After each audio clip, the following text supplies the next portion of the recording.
Emotional, ಅದು ಯಾವಾಗಲೂ ಅದು ಒಳ್ಳೆಯದಲ್ಲ. ಅದು ಡಿವೋಷನಲ್ ಆಗಿ ನಾವು ದೇವರನ್ನು ಆರಾಧಿಸುವ ಭಾವವುಳ್ಳವರಾಗಿರುವಂಥವರಾಗಿರೋಣ. ಹಲ್ಲೆಲೂಯಾ. ಎರಡನೇದಾಗಿ ನಾವು ದೇವರ ವಾಕ್ಯದಲ್ಲಿ ನಾವು ನೋಡ್ತೇವೆ, ಯಾಜಕನ ಕಾಂಡ ಪುಸ್ತಕದಲ್ಲಿ 1ನೇ ಅಧ್ಯಾಯ 1-2 ವಚನಗಳನ್ನು ಓದುವಾಗ ಆರೋನನ ಕುರಿತಾಗಿ, ಆರೋನನ ಮಕ್ಕಳ ಕುರಿತಾಗಿ, ಆರೋನನ ಮಕ್ಕಳು ದೇವರ ಸನ್ನಿಧಾನದಲ್ಲಿ ಸಲ್ಪಟ್ಟಂಥವರಾಗಿದ್ದರು. ಆದರೆ ಆ ಆರೋನನ ಮಕ್ಕಳು ಅಲ್ಲಿ ಏನು ಮಾಡಿದರ ಕುರಿತಾಗಿ ನಾವು ನೋಡುತ್ತೇವೆ.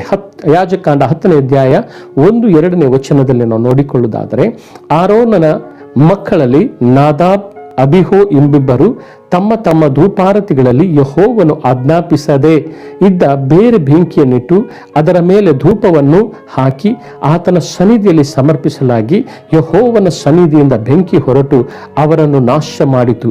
ಅವರು ಯೆಹೋವನ ಸನ್ನಿಧಿಯಲ್ಲಿಯೇ ಸತ್ತರು. ಎಂಥ ಘೋರವಾದಂತಹ ಸಂಗತಿ!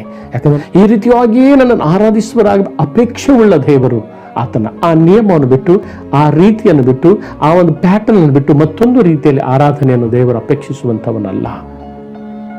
ಆ ಭಾವದಿಂದಲೇ ಆ ರೀತಿಯಲ್ಲಿಯೇ ನಾವು ದೇವರನ್ನು ಆರಾಧಿಸುವರಾಗಿರಬೇಕು ಹೊರತು ಇನ್ನೊಂದು ರೀತಿಯಲ್ಲಿ, ನಮಗೆ ಅನುಕೂಲವಾದ ರೀತಿಯಲ್ಲಿ ಮಾಡುವ ಆರಾಧನೆಯನ್ನು ದೇವರು ಅಪೇಕ್ಷಿಸುವುದಿಲ್ಲ. ಅದನ್ನು ಸಹಿಸದ ದೇವರೆಂಬುದಾಗಿ ನಾವು ಕಾಣ್ತೇವೆ. ಅಲ್ಲಿ ನಾವು ನೋಡ್ತೇವೆ, ನಾಬಾದ್, ಅಬಿಹೋರು ದೇವರ ನಿಯಮಕ್ಕನುಸಾರವಾಗಿ ದೇವರು ತಮಗೆ ಆತನು ಹೇಳಲ್ಪಟ್ಟಂತ ಧೂಪ ಆರತಿಗಳನ್ನು ಮಾಡುವುದರ ನಿಮಿತ್ತವಾಗಿ ಅವರು ಮಾಡದೆ ಯೆಹೋವನು ಆಜ್ಞಾಪಿಸಿದ ಪ್ರಕಾರವಾಗಿ ಧೂಪ ಆರತಿಗಳನ್ನ, ಧೂಪವನ್ನ ಸನ್ನಿಧಿಗೆ ಹಾಕದೆ ತಮ್ಮ ಧೂಪಾರತಿಗಳನ್ನು ಮಾಡದೆ, ಅಲ್ಲಿ ನಾವು ನೋಡುತ್ತೇವೆ ದೇವರ ಆಜ್ಞಾಪಿಸುವುದನ್ನು ಬಿಟ್ಟು ಬೇರೆ ಬೆಂಕಿಯಿಂದ ಅವರು ಅದರ ಮೇಲೆ ಧೂಪವನ್ನು ಹಾಕಿ ದೇವರಿಗೆ ಸ್ತೋತ್ರವಾಗಲ್ಪಡಲಿ. ಹಲ್ಲೆಲೂಯಾ. ಯೆಹೋವನು ಆಜ್ಞಾಪಿಸದೇ ಇದ್ದಂತಹ ಬೇರೆ ಬೆಂಕಿಯಿಂದ ಧೂಪವನ್ನು ಹಾಕಿದರು.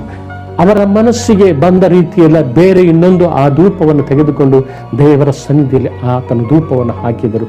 ಆ ಧೂಪ ಹಾಕುವಾಗಲೇ ಬೆಂಕಿಯು ದಹಿಸಲ್ಪಟ್ಟು ಆ ದೇವರ ಸನ್ನಿಧಾನದಲ್ಲಿಯೇ, ಯೆಹೋವನ ಸನ್ನಿಧಿಯಲ್ಲಿ ಅವರು ದಹಿಸಲ್ಪಟ್ಟು ಸತ್ತು ಹೋದರೆಂಬುದಾಗಿ ನೋಡುತ್ತೇವೆ. ಹಲ್ಲೆಲೂಯಾ. ದೇವರ ನಾಮಕ್ಕೆ ಸ್ತೋತ್ರ. ಇವತ್ತು ದೇವರು ನಮ್ಮನ್ನು ಸಭೆಯಾಗಿ ಆತನಿಟ್ಟಿದ್ದಾನೆ. ದೇವರು ನಮ್ಮನ್ನು ನಾಯಕತ್ವದಲ್ಲಿ ಆತ ನಮ್ಮನ್ನು ಇಟ್ಟಿದ್ದಾನೆ.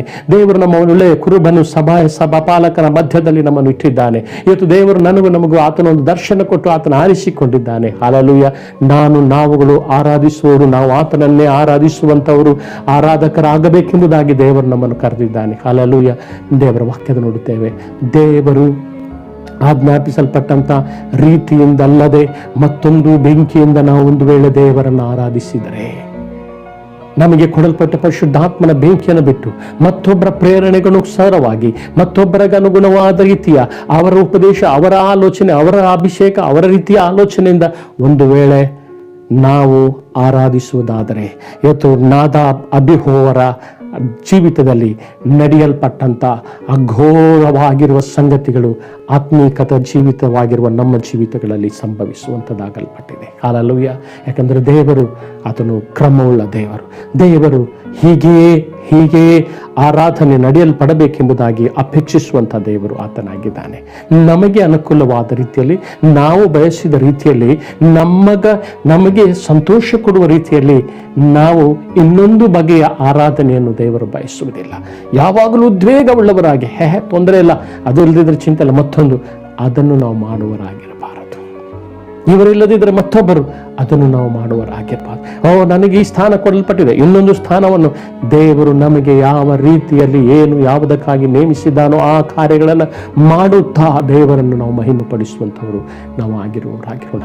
ದೇವರ ವಾಕ್ಯ ಹೀಗೆ ಕೇಳುವಾಗ ಇದು ಗಂಭೀರವಾಗಿ ಒಂದು ವೇಳೆ ನಿಮ್ಮ ಮನಸ್ಸಿಗೆ ಒಂದು ವೇಳೆ ನೋವನ್ನುಂಟು ಮಾಡುವುದಾದರೂ, ಇದು ನಿಮ್ಮ ಜೀವಿತಕ್ಕೆ, ನನ್ನ ಜೀವಿತಕ್ಕೆ ಇದು ಒಳ್ಳೆಯದಾಗಿ ದೇವರಾತ್ಮನು ಕಾರ್ಯ ಮಾಡುವನು ಆತನಾಗಿದ್ದಾನೆ. ಮೂರನೇದಾಗಿ ನಾವು ದೇವರ ವಾಕ್ಯದಲ್ಲಿ ನಾವು ನೋಡೋಣ,